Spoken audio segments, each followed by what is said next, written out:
Welcome students, class 11th and 12th chemistry practicals के लिए आपका स्वागत है।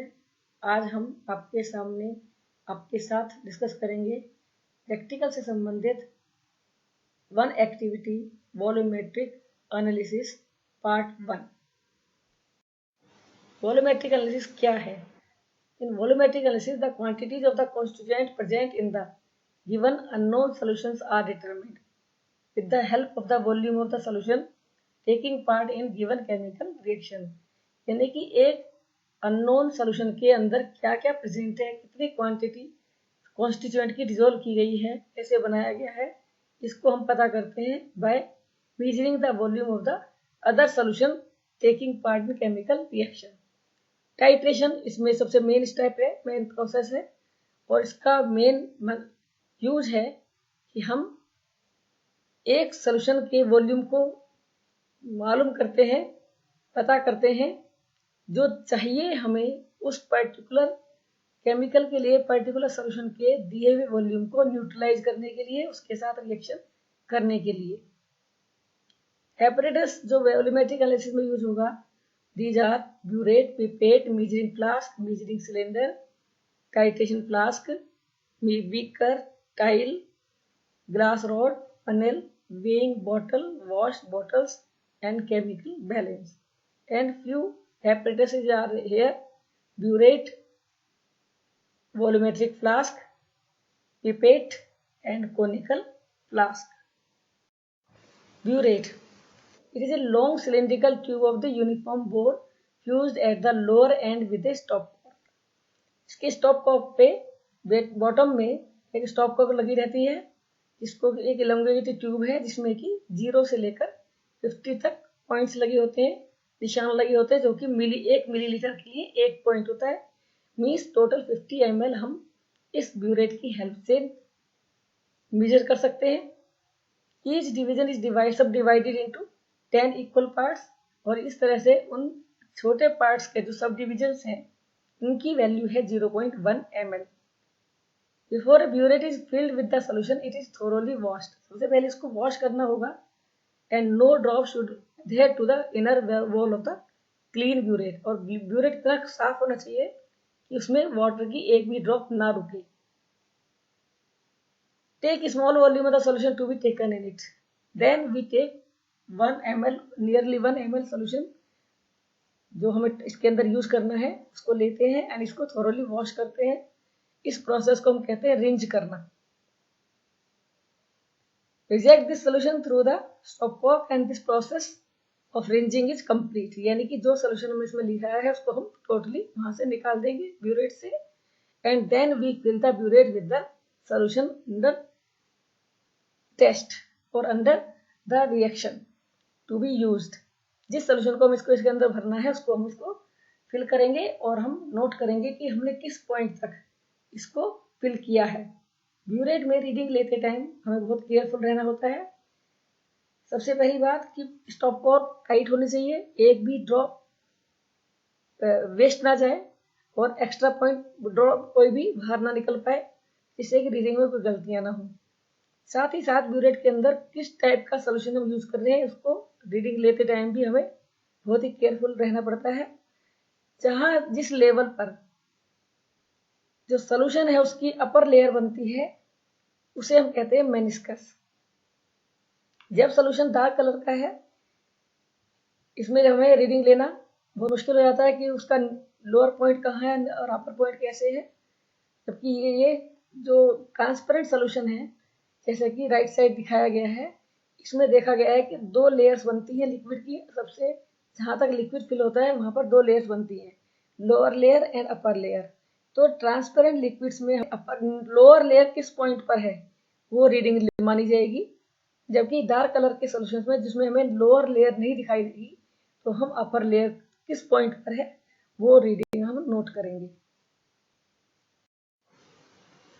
To read the burette, hold behind the level of the liquid. उसके level को ध्यान से देखिए, and in contact with the burette, कि वो ब्यूरेट के कॉन्टेक्ट में टोटली हो। और इसको हम नोट कर सकते हैं एक व्हाइट पेपर ब्यूरेट के बैक साइड में लगा के, ताकि हमें रीडिंग क्लियर दिखाई दे। It is to be remembered that in case of colorless solutions, lower meniscus is read, while in case of the colored solution, the level is read from the upper meniscus. यानी कि जो upper layer बनती है, दो line बनती है, उनमें से ऊपर वाली लाइन कहाँ टच करेगी। और इसके लिए रीजन ये है कि in case of colour solutions lower meniscus is not visible clear. नीचे वाला जो लोअर लेयर बनती है, मेनिस्कस बनता है, वो हमें क्लियर दिखाई नहीं देता है। Take reading of the burette placing your eye exactly in front of the meniscus of the solution. हमें रीडिंग लेते टाइम अपने आंखों का लेवल और मेनिस्कस का लेवल एक साथ रखना पड़ेगा, अदरवाइज रीडिंग में गलतियां हो सकती हैं। Precautions, see that stopcock does not leak, stopcock leak ना हो। Remove the funnel immediately after filling the burette, जैसे ही हम ब्यूरेट को फिल करते हैं तो फनल को हटा देना चाहिए। Do not allow any air bubble to remain inside the burette, burette के अंदर कोई भी एयर बबल नहीं होना चाहिए। And no drop of solution be hanging at the tip of the burette at the end point, और एक भी ड्रॉप ब्यूरेट की टिप पर नहीं रुकनी चाहिए। Now pipette, this apparatus is used to accurate measurement of the definite volume of the solution। किसी solution का definite volume use करने के लिए, लेने के लिए हम पिपेट का यूज करते हैं। इसके अंदर एक लॉन्ग नैरो ट्यूब होगी विथ सिलेंड्रिकल बल्ब। जैसा कि हम पहले बात कर चुके हैं, जो नैरो ट्यूब है उसके ऊपर एक निशान लगा होगा, साथ ही साथ सिलेंड्रिकल बल्ब के ऊपर कुछ वॉल्यूम लिखा होता है, और उतना ही वॉल्यूम हम केवल पिपेट से नोट कर सकते हैं, जिसका लेवल उस नैरो ट्यूब के ऊपर लगे हुए पॉइंट से माना जाएगा। पिपेट से सॉल्यूशन लेने का तरीका सामने दिखाया गया है, किस तरह से हम उसको पिपेट को सॉल्यूशन में डिप करके और सॉल्यूशन को सक करते हैं, और ये जो लेवल है नैरो ट्यूब के ऊपर पॉइंट है, उससे हम करीब 1 सेंटीमीटर लेवल ऊपर रखेंगे। And then we leave the air slowly so that the level goes down and just at the line हमें उसको रोक देना है। Then it is transferred into the conical flask। ये बात ध्यान में रखनी पड़ेगी कि अगर बीकर में सॉल्यूशन कम है तो हमें उसकी लास्ट ड्रॉप को खींचने की, सक करने की जरूरत नहीं है, क्योंकि इससे एयर बबल्स आ सकते हैं। Precautions, never close the pipette with the thumb, कभी भी पिपेट को थंब से नहीं होना चाहिए, बल्कि जो इंडेक्स फिंगर है उससे हमें उसको लेवल को या पिपेट को रोकना चाहिए। Keep the lower and always dipping in the liquid, pipette का जो लोअर टिप है वो सॉल्यूशन के अंदर डिप हो, और तभी हम विदाउट एयर सॉल्यूशन को ले सकते हैं, विदाउट एयर बबल्स। कोई भी सॉल्यूशन जो कि गर्म है या फिर कोरोसिव है, उसको हमें कभी भी पिपेट से सक नहीं करना चाहिए। Do not allow the last of the solution from the jet and, jet and के लास्ट पॉइंट से हमें लास्ट ड्रॉप को खींचना नहीं चाहिए, इससे एयर बबल्स आने के चांसेस रहते हैं। Conical flask, A conical flask is most commonly used in laboratory equipments and it is used for different purposes. It is used to hold and measure chemical liquids samples। इसमें हमें किसी भी जो भी केमिकल लिक्विड्स होते हैं उनको इसमें हम लेकर फिल कर सकते हैं, गर्म कर सकते हैं, और इसमें हम टाइट्रेशन कर सकते हैं। Furthermore these chemicals can be heated, mixed and boiled, ये सब हम बात बता चुके हैं आपको। एन अर्लेनमेयर फ्लास्क, जिसका कि साइंटिस्ट के बेस पर उसका नाम है, इसको हम कोनिकल फ्लास्क को यूज कर सकते हैं। इसमें अलग अलग वॉल्यूम के कोनिकल फ्लास्क हो सकते हैं, 50 ml, 100 ml, 250 ml और 500 ml। एंड ये हमें इंडिकेटेड होगा, कोनिकल फ्लास्क के ऊपर लिखा रहता है कि कितने लेवल तक का, कितने ml तक सॉल्यूशन इसमें ले सकते हैं। Important terms related to the titrations are standard solution। सबसे पहली बात आती है कि स्टैंडर्ड सॉल्यूशन सबसे पहले आता है कि क्या है ये, यानी कि जिसकी कंसंट्रेशन हमें मालूम है वो स्टैंडर्ड सॉल्यूशन कहलाता है। हमें मालूम है कि हमने कितने वॉल्यूम में कितना अमाउंट डिसोल्व किया है, उसकी नॉर्मेलिटी क्या है, उसकी मोलरिटी क्या है, तो ये सब जो हमें मालूम होगा तो वो स्टैंडर्ड सॉल्यूशन होगा, उसके बारे में हमें सब कुछ जानते हैं। सेकेंड टर्म आती है normality. Normality is the number of gram equivalents of the solute dissolve per litre of the solution. 1 litre solution में कितने ग्राम इक्वलेंट्स हैं, इसको डिनोट करते हैं हम कैपिटल एन से, और इसके लिए हम नॉर्मेलिटी का फार्मूला लेके उसको हम नॉर्मेलिटी कैलकुलेट कर सकते हैं, number of gram equivalents divided by volume of the solution in litre, और it can also be mass of the solute in gram per litre divided by gram equivalent weight. Gram equivalent weight we can take from the list or we can find out with the formula for the equivalent weight. हम equivalent weight का formula आसानी से निकाल सकते हैं। For acid ये होगा उसका molecular mass divided by number of H plus which can be released. In case of base it will be the molecular mass divided by number of OH ions which can be released. So इस तरह से हम normality के बारे में हमें मालूम होना चाहिए। Second term is molarity. इसी सोल्यूशन के अंदर कितने number of gram moles solute के डिसॉल्व है पर लीटर, और इसको हम डिनोट करते हैं कैपिटल एम से, और इसका फार्मूला होगा number of gram moles of solute divided by volume of the solution in litres. So a solution containing 1 gram mole of solute पर लीटर, अगर किसी सोल्यूशन के 1 लीटर में 1 ग्राम मोल यानी कि 1 मोल प्रेजेंट है तो हम उसको मोलर सोल्यूशन कहते हैं। टाइट्रेशन हम पहले बात कर चुके हैं, ये मेन प्रोसेस है एनालिसिस का, और इसका मीनिंग है determination of volume of the reagent. हमें एक रिएजेंट का वॉल्यूम मालूम करना है जो कि हमारे सामने अंडर एनालिसिस सॉल्यूशन के दिए हुए वॉल्यूम को साथ रिएक्शन करने के लिए यूज होगा। टाइप ऑफ टाइट्रेशंस अलग अलग टाइप की होते हैं, काफी टाइप की होती है, लेकिन यहाँ पर हम 11-12 के लेवल के हिसाब से 2 मेन टाइट्रेशंस हैं। Acid base titration 11th class में और रेडॉक्स टाइट्रेशन 12th क्लास के लिए। एसिड बेस टाइट्रेशंस क्या है, ये डिपेंड करती है न्यूट्रलाइजेशन प्रोसेस पर, और रिएक्शन होती है एसिड और बेस के बीच में, यानी कि एसिड वो जिनमें कि H प्लस है, बेस वो जिनमें कि OH माइनस है। एसिड वो जो लिटमस को ब्लू टू रेड करते हैं, बेस वो जो लिटमस को रेड टू ब्लू करते हैं। In addition to the sample, इनके दोनों बिकॉज कलरलेस होते हैं, तो रिएक्शन नोट करने के लिए हम एक इंडिकेटर यूज करते हैं जिसका कि कलर अलग अलग मीडियम में अलग अलग होता है। साथ ही साथ पीएच इंडिकेटर से हम केवल पीएच की रेंज मालूम कर सकते हैं, ये नहीं मालूम कर सकते कितना वॉल्यूम किसके लिए यूज होगा। एसिड बेस टाइट्रेशन के जो इंडिकेटर्स हैं वो एंड पॉइंट पर रिएक्शन के कंप्लीशन को बताते हैं अपना चेंज कलर करके।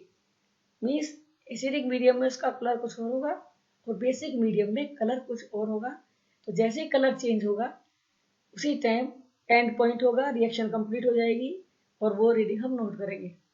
इंडिकेटर की बात आती है तो हमारे पास हम नॉर्मली इंडिकेटर हमने नेचुरल भी पढ़े हैं, उसके अलावा पीएच इंडिकेटर भी है, लिटमस पेपर भी है। यहाँ पर हम इंडिकेटर यूज करेंगे सॉल्यूशंस की फॉर्म में।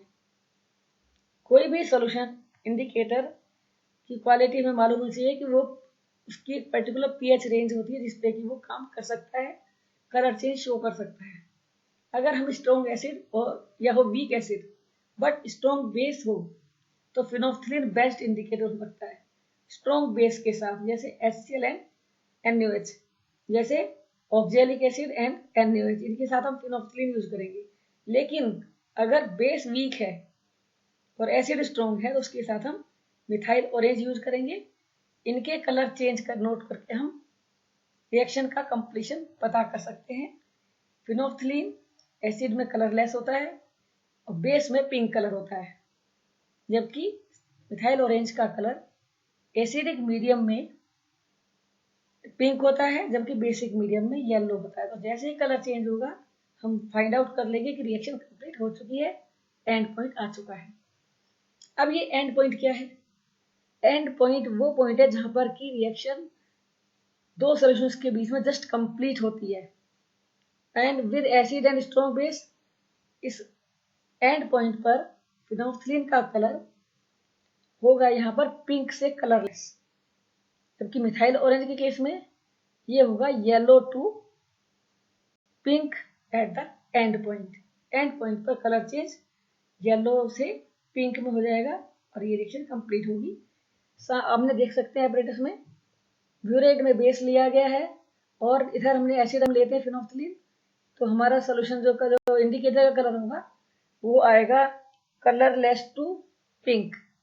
नॉर्मली NaOH क्योंकि टाइम के साथ साथ बॉटम पे सेटल हो जाता है, कंसंट्रेशन उसकी बदलती रहती है, इसलिए हम ब्यूरेट में मैक्सिमम टाइम HCl लेना चाहिए क्योंकि HCl की कंसंट्रेशन थ्रू आउट एक सी बनी रहती है और उसमें रीडिंग के चांसेस, गलत होने के चांसेस कम से कम होते हैं। 12th क्लास में जो टाइट्रेशन रिएक्शंस होंगी या टाइट्रेशंस होंगी वे हैं रिडॉक्स टाइट्रेशंस। रिडॉक्स टाइट्रेशन जिनमें कि एक टाइट्रेंट रिएक्ट करता है अनलाइट के साथ में या टाइटर के साथ में, और यहाँ यूज होती है oxidation and reduction reaction. The end point of the redox reaction is detected using indicator. यहाँ भी एक इंडिकेटर का यूज करेंगे और रिएक्शन का कंप्लीशन हम मालूम कर सकते हैं। रिडॉक्स रिएक्शंस में दो पार्ट होते हैं, एक ऑक्सीडेशन, सेकंड रिडक्शन। हम 11th क्लास में पढ़ चुके हैं। Oxidation means reactions in which oxidation state is increasing, loss of electron is taking place. In case of reduction, oxidation state is decreasing और gain of electron taking place. और जब हम दोनों को कंबाइन करके लिखते हैं तो वो मिलती है रिडॉक्स रिएक्शंस। दोनों का कॉम्बिनेशन कहलाता है रिडॉक्स रिएक्शन। ऑक्सीडाइजिंग एजेंट्स, जिन केमिकल्स का रिडक्शन होता है वो दूसरे का ऑक्सीडेशन करते हैं और ऑक्सीडाइजिंग एजेंट्स कहलाते हैं। वे सब्सटेंस जो कि दूसरे का रिडक्शन करते हैं लेकिन खुद ऑक्सीडाइज होते हैं, इनको हम रिड्यूसिंग एजेंट कहते हैं। स्टैंडर्ड सॉल्यूशन जानते हैं जिसकी कंसंट्रेशन हमें मालूम है, अननोन सॉल्यूशन जिसकी कंसंट्रेशन हमें मालूम करनी है, जो हमें मालूम नहीं है। Indicator which indicates the attainment of the end point, इसके द्वारा इंडिकेटर के द्वारा हम एंड पॉइंट को मालूम करते हैं और इंडिकेटर अपना कलर चेंज शो करके हमें बताता है कि एंड पॉइंट आ चुका है। रिडॉक्स टाइट्रेशंस में इंडिकेटर KMnO4 खुद ही सेल्फ इंडिकेटर का काम करता है। Self indicator means either reactant और product act as the indicator. End point,